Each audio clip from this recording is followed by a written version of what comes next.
Hello and welcome to Catholic News Roundup. I'm Christine Niles. Today's February 1st, 2025. Here are this week's top stories. A busy week of key Senate confirmation hearings. On Tuesday, Robert F. Kennedy Jr., Trump's nominee to head Health and Human Services, spoke, among other things, about prayer and abortion. And the first thing I've done every morning for the past 20 years is to get on my knees and pray to God that he would put me in a position to end the chronic disease epidemic and to help America's children. I agree with President Trump that every abortion is a tragedy. I agree with him that we cannot be a moral nation if we have 1.2 million abortions a year. I agree with him that the states should control abortion. President Trump has told me that he wants to end late-term abortions, and he wants to protect conscience exemptions, and that he wants to end federal funding for abortions here or abroad. That's Title X. I serve at the pleasure of the president. I'm going to implement his policy. He went on to defend conscience protections for pro-life doctors. What patient would want somebody doing a surgery on them that believes that the surgery is against their conscience, being forced to perform that? I don't know anybody who would want to have a doctor performing a surgery that the doctor is morally opposed to.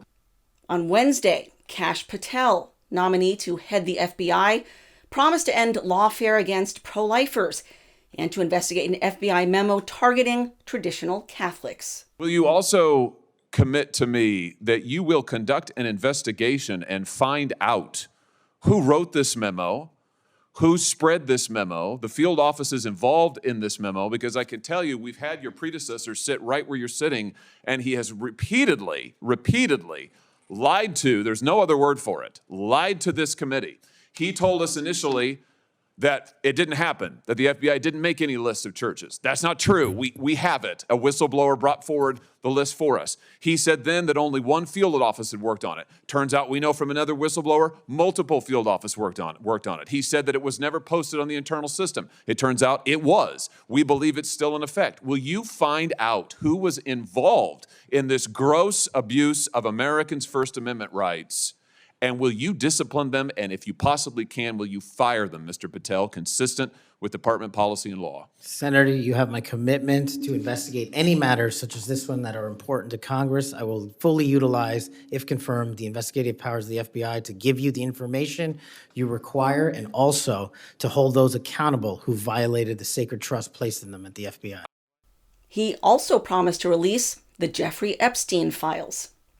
So will you work with me on this issue so we know who worked with Jeffrey Epstein in building these sex trafficking rings? Absolutely, Senator. Child sex trafficking has no place in the United States of America, and I will do everything, if confirmed as FBI director, to make sure the American public knows the full weight of what happened in the past and how we are going to countermand missing children and exploited children going forward. Tulsi Gabbard, Trump's pick for Director of National Intelligence, was also grilled Wednesday and immediately went after the deep state in her opening statement. Title I of FISA was used illegally to obtain a warrant to spy on Trump campaign advisor Carter Page, using a Clinton campaign-funded false dossier as their so-called evidence. Biden campaign advisor Tony Blinken was the impetus for the 51 former senior intelligence officials' letter dismissing Hunter Biden's laptop as disinformation, specifically to help Biden win the election. Former DNI James Clapper lied to this committee in 2013, denying the existence of programs that facilitated the mass collection of millions of Americans' phone and internet records, yet was never held accountable. Under John Brennan's leadership, the CIA abused its power to spy on Congress, to dodge oversight, lied about doing it until he was caught, and yet has never been held responsible. Under Biden, the FBI abused its power for political reasons to try to surveil Catholics who attend traditional Latin Mass, labeling them as quote-unquote radical traditionalist Catholics. Personally, just 24 hours after I criticized Kamala Harris and her nomination, I was placed on a secret domestic terror watch list called Quiet Skies. Sadly, there are more examples. The bottom line is this must end. Turning to the military, no more Pride Month at the Department of Defense. This according to new Defense Secretary Peter Hegseth, who issued a directive yanking all Identity Month celebrations in the military. Titled Identity Month's Dead at the DoD, the letter directs that, going forward, DoD components and military departments will not use official resources, to include man-hours, to host celebrations or events related to cultural awareness months.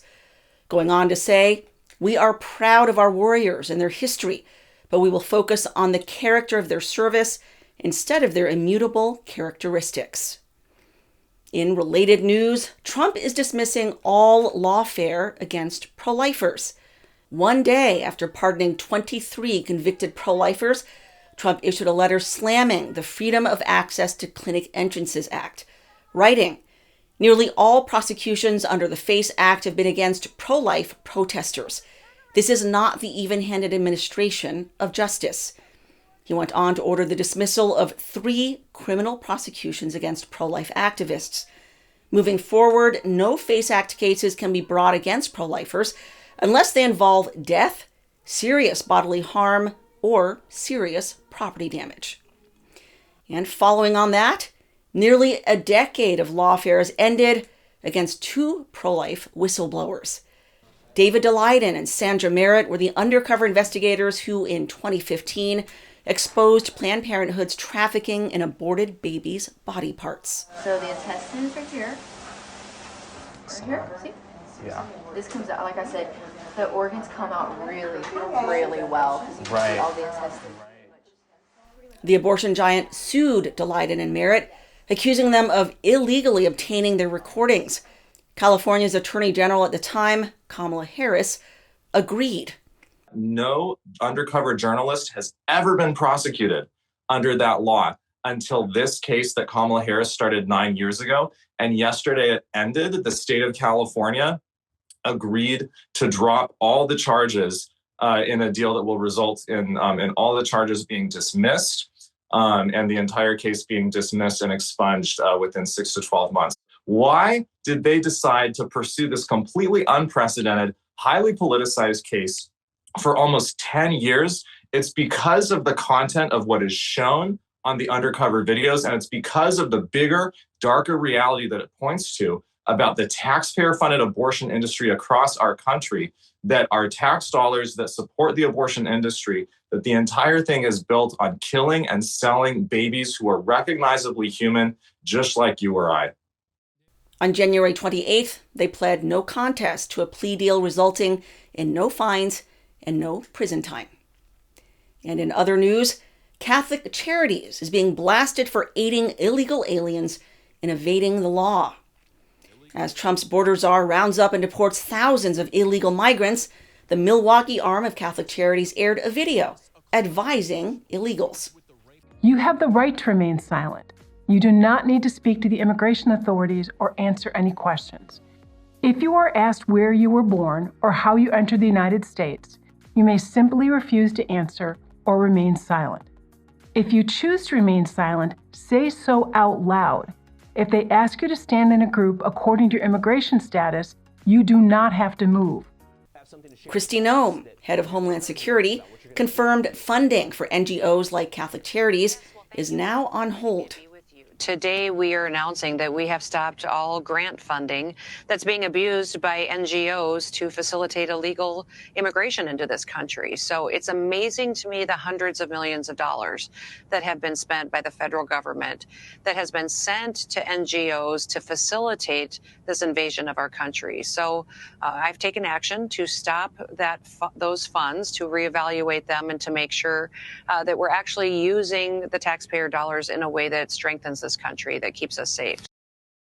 Catholic Charities has received about $2 billion in grants from the federal government. And in New York, an abortionist is evading arrest. Dr. Margaret Carpenter broke Louisiana law by mailing abortion pills to a minor. who ended up going to the emergency room. A grand jury unanimously indicted her, charging her with criminal abortion, a felony. She faces up to 15 years in jail and up to $200,000 in fines.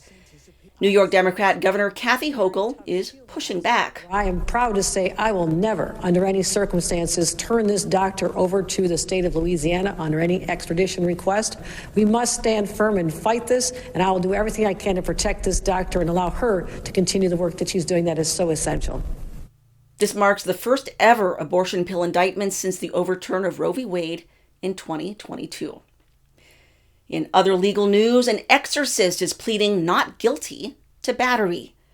Father Carlos Martins submitted the plea January 27th at his arraignment after a girl's father accused him of putting her hair in his mouth. The incident allegedly took place at Queen of Apostles Parish in Joliet, Illinois, during a November visit. 3 students claim they saw him joke with a female student about flossing her teeth with her hair before placing a strand of her hair in his mouth and pretending to floss with it. Father Martins is strongly denying the allegations, his attorney calling them, quote, egregious and unfounded. They're fighting the case in court. That is this week's Catholic News Roundup, a jam-packed week full of news once again. Please visit stellamaris.media and subscribe for the latest news and updates. It is totally free. And please help me to grow this channel by liking and sharing this content. Thank you so much for watching. May God bless your week. I'm Christine Niles.